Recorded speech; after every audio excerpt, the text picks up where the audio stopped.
네, 안녕하세요. 마인드 성형외과 이영택입니다. 요새 중요성이 환자분들에게도 많이 언급되기 시작하는 이제서야 비주와 인중이 이루는 그 각을 비순각이라고 하는데요. 비순각뿐만이 아니라 콧날개, 코끝, 비주 부분, 이 부분을 통틀어서 이쪽 관계를 이야기를 하는데 그 부분이 있어서 얼마나 잘 해결이 되냐에 따라서 조금 고급스러울 수도 있고 고급스러움이 좀 덜할 수도 있는, 거기서 많이 판가름이 난다고 보거든요. 그런 부분들에 대해서 이야기를 해보고자 합니다. 사실 콧대는 이제 얼굴 위쪽과 그 이어주는 부분이고, 상안면부와 중안면부를 이어주는 부분이고, 지금 우리가 말씀드리려고 하는 비주와 비순과 코끝은 중안면부와 하안면부를 이제 연결해주는 연결 부위라고 생각하시면 되는데, 옛날에는 이제 미간 쪽을 몇 미리 넣었냐, 뭐 어떤 커브냐 이런 거를 되게 중요하게 생각을 하고 중점을 둬서 상담을 했다면, 요즘은 지금 부족한 부분이 비주가 어떻고 비순각이 어떻고 콧날개가 어떻고 비공이 어떻고 이런 부분들을 더 많이 좀 이야기를 하고, 수술 때도 실제로 더 많이 신경을 쓰는 부분이긴 하거든요. 그 부분이 지금 현대적인 코 수술을 함에 있어서 예쁘다 안 예쁘다, 고급스럽다 높지만 고급지지 않다, 이런 부분들을 결정적으로 기여를 하는, 판가름을 하는 요소라고 생각합니다. 결국은 동양 사람들 중에서도 우리나라 사람들 대부분 그렇지만, 예쁜 사람, 잘생긴 사람 중에 비순각이 되게 좁거나 되게 닫혀 있거나 아니면 비주가 말려 들어가 있거나 입이 나와 보이는 사람은 거의 없다고 보셔도 무방하거든요. 결국 반대로 얘기하면은 잘생겨 보이고 예뻐 보이고 고급스러워 보이려면 적절한 비순각을 이루어줘야 되고, 여기 치조골이라든지 상악골이 잇몸뼈라고 생각하시면 되는데, 그런 부분이 튀어나와 보이지 않아야 되고, 비주도 적당히 보여야 되고, 콧날개가 너무 처져 보이거나 너무 들려 보이지 않아야 되는 여러 가지가 좀 조화롭게 만족스러워야 예쁘고 잘생겼다는 인상을 받게 되는 거라고 생각합니다. 정측면에서 봤을 때 비주가 한 1-2mm 정도 콧볼, 콧날개보다 좀 내려와 있게 자연스럽게 보이거나, 너무 처져서 길어 보이거나 나이 들어 보이지 않게, 그리고 너무 말려 들어가서 조금 뭉툭하거나 인중이 길어 보이지 않는 정도가 제일 좋다고 하는데, 적당한 수준의 비주가 나오고, 이 각은 어느 정도 남자 여자 따라 다르지만 여자는 95도에서 105도, 남자들은 90도에서 95도, 이렇게 수치적, 산술적으로 얘기를 하기도 하는데, 결국은 심미적인 게 훨씬 더 중요해서 실제로 봤을 때 밸런스가 맞아야 된다, 이렇게 이해할 수 있을 것 같습니다.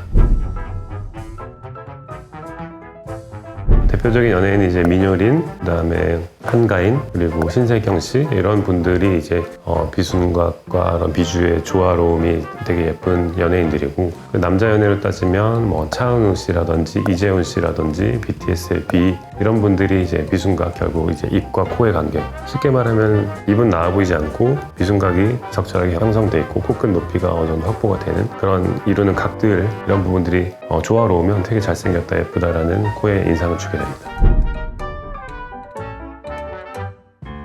보통은 이제 비주가 너무 좁고 넓으면 재수술인 경우에 너무 좁아서 조금 두께감을 준다든지, 너무 넓어서 콧구멍이 좁아 보여서 좀 좁게 만든다든지, 이런 부분들을 교정하게 되는 경우가 많고요. 실제로는 이제 비주의 들어감 나옴, 그리고 윗입술 인중과의 관계, 이런 각도가 너무 안으로 닫혀 있거나 너무 넓어서 열려 있는 경우는 그 각도를 조절해 줌으로써 좀 더 고급스러운 느낌을 줄 수 있죠.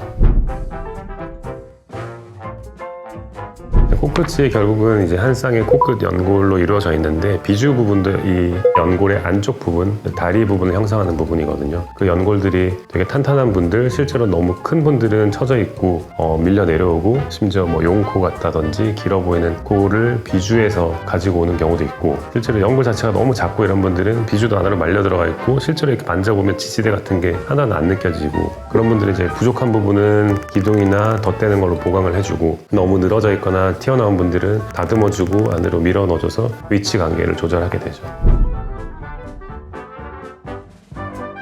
보통 이제 아까 말씀드렸듯이 코끝에 다 포함되는 거라서요, 콧대는 수술 안 하더라도 코끝 수술을 같이 함으로써 비주와 비순각, 비공, 이런 부분들을 같이 개선하게 되고, 예를 들어 아주 드물게 재수술인데 다른 부분은 다 완벽하게 갖춰져 있는데 비주만 조금 더 내리고 싶다, 콧날개만 조금 더 내리고 싶다, 이런 분들은 부분적인 보수를 해서라도 좀 가능한 경우도 있습니다. 근데 대부분은 코끝 수술을 전체적으로 함으로써 위치 관계가 바뀌고 각도가 바뀌기 때문에 보통 코끝 수술을 전체적으로 이제 하면서 같이 진행되는 경우가 훨씬 많습니다. 우선 보통 사람들이 제일 많이 얘기하는 거는 콧구멍이 들려 보여요. 그리고 수술하기 전에도 콧구멍 보이고 덜 보이고 얘기를 하는데, 콧구멍이 들려 있다는 거는 물론 여기가 각도가 좀 짧은 코 때문에 들려 보이는 경우도 있지만, 결국 이 상악골이 튀어나오고 코끝의 바닥이 되게 뒤로 처지면서 각도상 되게 들리는 각도로 가는 경우가 많거든요. 그래서 보통 콧구멍이 보이는 분들은 실제로 비순각이 되게 좁고 여기 상악골이 튀어나와 있고, 그래서 비순각이랑 콧나기를 같이 교정을 해야 예뻐지는 경우가 되게 많습니다. 그래서 콧구멍이 많이 보이거나 코가 상당히 짧다고 느끼시는 분들은 자기 비순각도 같이 한번 체크해 보시면 좋을 것 같아요. 또 이런 경우도 있겠죠. 웃을 때 보면은 비주와 인중이 되게 가깝고 각이 되게 닫혀 있어서 조금만 입술을 이렇게 올리거나 크게 웃거나 하면은 이 입술이 코에 닿는 분들도 있어요. 이런 분들은 대부분 이제 되게 좁은 비순각으로 인해서 코가 길어 보이고 되게 남성적이고 좀 답답해 보이고 좀 촌스러워 보이는 경우들이 있거든요. 그런 경우들은 수술로 되게 많이 좋아질 수 있기 때문에 꼭 한번 용코, 길어 보이는 코, 아니면 좁은 비순각 이런 분들은 코 수술로 코 높이는 거 이상의 효과를 볼 수 있어요. 그래서 꼭 그런 부분에 좀 더 집중해서 상담 받아보시면 되게 효과를 많이 보실 수 있다고 이해하실 수 있을 거예요. 서양지식 캐치, 마인드 캐치.